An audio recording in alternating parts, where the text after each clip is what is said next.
Normal flora ni vimelea ambavyo miili yetu inaishi navyo.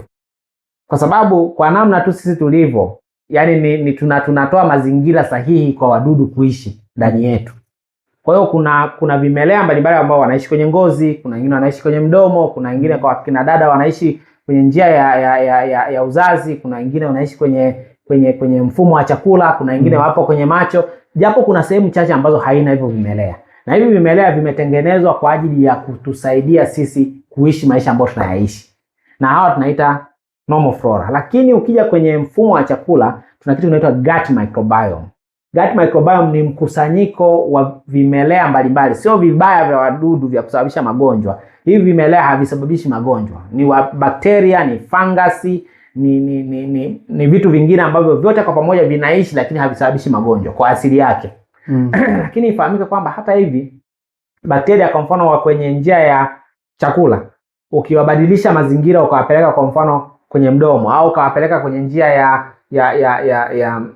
kwa mfano kwenye uke, hawa bakteria wanaweza kusababisha magonjwa kwa sababu wametolewa kwenye njia sehemu sahihi ambako wanaishi, wanaweza kusababisha matatizo. Lakini tukizungumzia gut microbiome particularly, kwenyewe kama wenyewe ni group la organism, bakteria mbalimbali, na wanafanya kazi mbalimbali za kusababisha kwamba sisi tuishi maisha yetu kama tunavyoishi. Tunazungumziaje hapo? Kwa mfano tunasema kwamba kila mtu ana unique microbiome, yani ana kundi fulani la bakteria ambao ni tofauti na mwenzake. Sio kama ni tofauti kabisa, lakini ni tofauti kwa sababu ya maisha yake, mtindo wa maisha. Kwa mfano mtu anayekula sana nyama, ukiangalia maana yake ili ule nyama, maana yake unazalisha aina fulani ya enzymes ambazo zinameng'enya kile chakula. Zile enzymes zitaweza kusaidia bakteria aina fulani wakakua na bakteria aina fulani wakashindwa kukua. Haya, kuna mtu anakula aina fulani, kwa mfano anakula hizi yogurt. Yeye maana yake anaweza kuinfluence bakteria fulani wakakuwa kwenye tumbo lake kwa kiasi kikubwa na wengine wasikue. Kwa hiyo kila mmoja ana aina fulani kama vile fingerprint yake ya namna anavyokula na namna ambavyo hao bakteria anakuwa nao. Lakini umuhimu wa hao bakteria ni kwamba kwa kiwango kikubwa, kwanza kabisa wanasaidia katika umeng'enyaji wa chakula. Yaani wao wanaishi ndani kwetu lakini wanasaidia katika umeng'enyaji wa chakula kwa sababu wanazalisha baadhi ya kemikali ambazo zinasaidia katika umeng'enyaji wa chakula. Kwa mfano ukizungumzia umekula starch. Kuna baadhi ya starch ambazo sisi binafsi hatuwezi kuzivunja zikatusaidia. Ila uwepo wa bakteria ndani ya miili yetu maana yake unasaidia kuvunja zile starch. Na ikivunja wanazalisha kitu kinaitwa short chain fat acid. Hawa ni kama vile ni mafuta ambayo ni ya muhimu kwetu sasa kwenye kinga ya mwili. Kwa mfano ili seli zako ambazo zinaitwa B cells ziweze kugenerate antibodies, iweze kuzalisha kinga ya mwili, inabidi ziwe na kiwango fulani cha mafuta na energy ya kutosha. Ili sasa zipate hizi energy lazima zitengenezwa na hawa bakteria then zitumike kwao. Kwa hiyo unaweza kaona sasa hapo unaweza kuanza kuangalia ule mfano ambao anazungumzia kwamba una bakteria aina fulani, kama wale bakteria ni wazuri wanatengeneza more fat chain acid, maana yake una uwezekano wa kuwa na kinga ya mwili bora kuliko yule ambao hana wale bakteria. Kwa hiyo kuna muunganiko hapo. Kwa hiyo kifupi tuna bakteria wabaya na tuna bakteria wazuri. Hawa ambao tunazungumzia gut microbiome ni bakteria wazuri ambao mtu anatakiwa awe nao ili awe na afya njema. Na ndio maana sasa hivi hata kuna tafiti zinazungumzia kwa mfano mtu ambaye amekunywa sana aina fulani ya dawa za antibiotics. Bakteria wale waliokuwa wa kawaida wazuri ndani ya mwili wanakufa. Kwa kuwa wanakufa, wale watu wanaingia kwenye matatizo. Inawezekana wanaweza kupata obesity, wanaweza kupata changamoto ya kisukari, wanaweza kupata changamoto zingine. Kwa hiyo siku hizi mpaka wanafanya kitu kinaitwa stool transplant. Kwamba inatafutwa choo kwa mtu ambaye ni mzima mwenye gut microbiome mzuri, inarudishwa kwa yule mtu ambaye ametumia dawa kwa muda mrefu ili aweze kuwa na colonization ya bakteria tena ili waweze kumsaidia. Na kama sijakosea utanikumbusha vizuri, mfumo wa kinga kwenye mfumo wa chakula una contribute karibia 60% 70% ya mfumo wa kinga mwilini, si ndio? Kwa sababu unajua tunapozungumzia mfumo wa chakula ndio mfumo ambao ni kama vile nje. Sababu unapeleka kila kitu. Kwa hiyo kinga ya mwili kwa kiasi kikubwa vile vile inatengenezwa kwenye mfumo wa chakula. Yaani seli nyingi za kinga ya mwili zimezungukana kwenye mfumo wa chakula. Okay.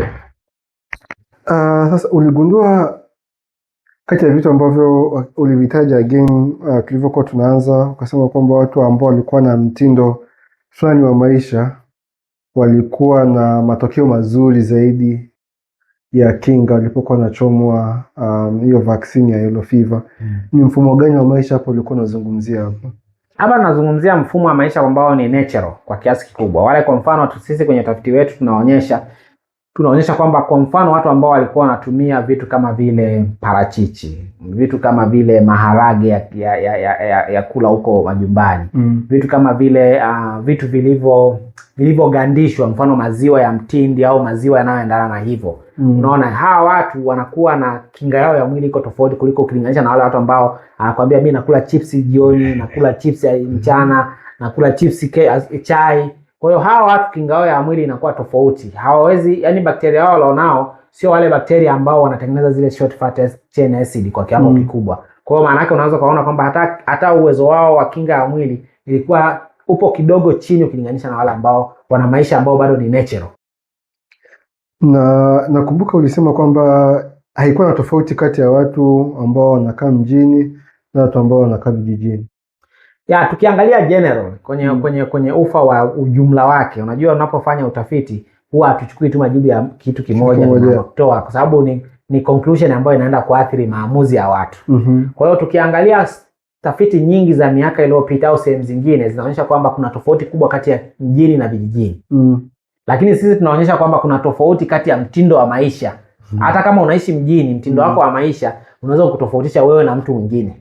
Sisi kama unanielewa daktari. Kwa hiyo tofauti yetu sisi ambao tunaionyesha kwa kiasi kikubwa ni kwamba mtindo wa maisha wa ujumla wa mtindo wa maisha wa mtu una namna ambavyo unachangia tofauti kinga ya mwili inavyofanya kazi. Kwa hiyo unaweza kuwa mjini lakini wewe unakula kwa mtindo wa maisha ya kijijini.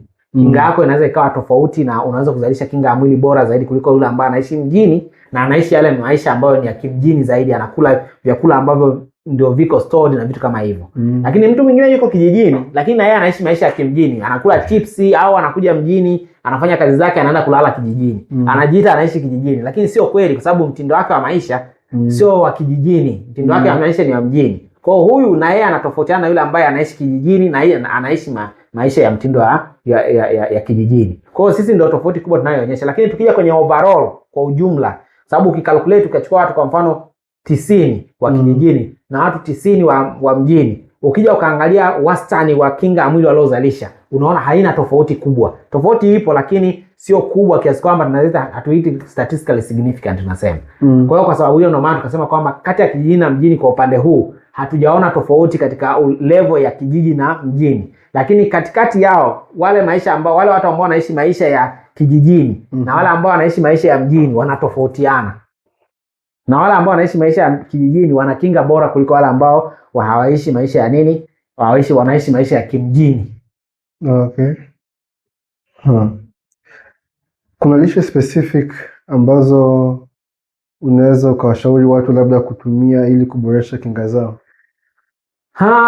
Ni utafiti mwingine nafikiri ambao unatakiwa uendelee. Nafikiri kuna tafiti zingine zinaendelea kama za kina Dr. Temba ambazo wanaangalia food intervention, ambazo nafikiri ni kitu cha muhimu kwa sababu sisi hapa tunasema more still ni association.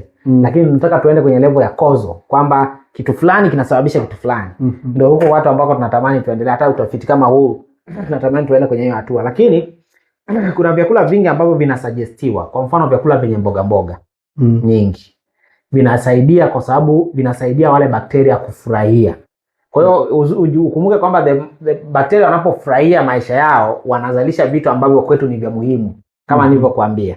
Kwa hiyo kama wewe unatumia kwa mfano nyama, unamwaga nyongo kwa kiasi kikubwa, maana yake unaua baadhi ya bakteria kwa sababu ili nyama iyeyuke inabidi nyongo imwagike kwa kiasi kikubwa.